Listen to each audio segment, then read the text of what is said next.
Kami sama-sama pendiri UNPO, kata Edita Tahiri usai ziarah ke makam proklamasi Gerakan Aceh Merdeka, GAM Tengku Hasan Tiro di Indrapuri, Aceh Besar, pada 2019.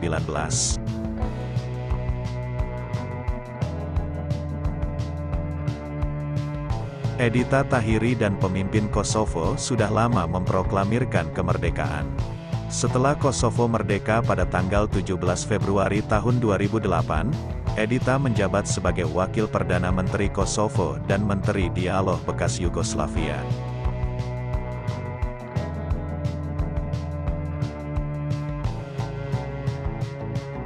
Sementara itu, perjuangan bersenjata GAM berakhir setelah ditandatanganinya perjanjian damai dengan pemerintah Indonesia di Helsinki pada tanggal 15 Agustus tahun 2005. Aceh memperoleh otonomi yang lebih besar. Bagi Edita Tahiri, Tengku Hasan Tiro adalah sahabat sekaligus guru. Dulu, di berbagai pertemuan mereka biasa membahas kemerdekaan daerah masing-masing. Edita Tahiri dan Hasan Tiro berpartisipasi dalam pendirian organisasi negara dan masyarakat yang tidak terwakili, UNPO. Edita mewakili Kosovo dan Hasan Tiro mewakili Aceh.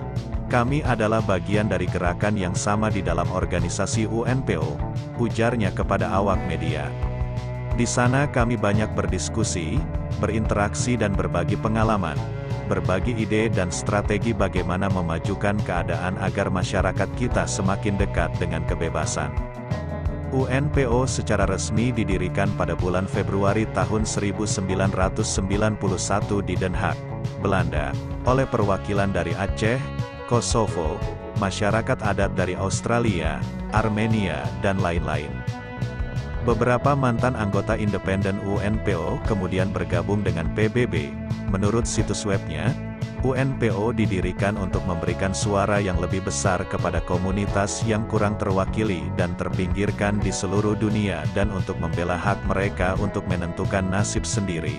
Dalam banyak kasus, mereka menjadi sasaran kekerasan dan penindasan yang paling buruk, tulis UNPO.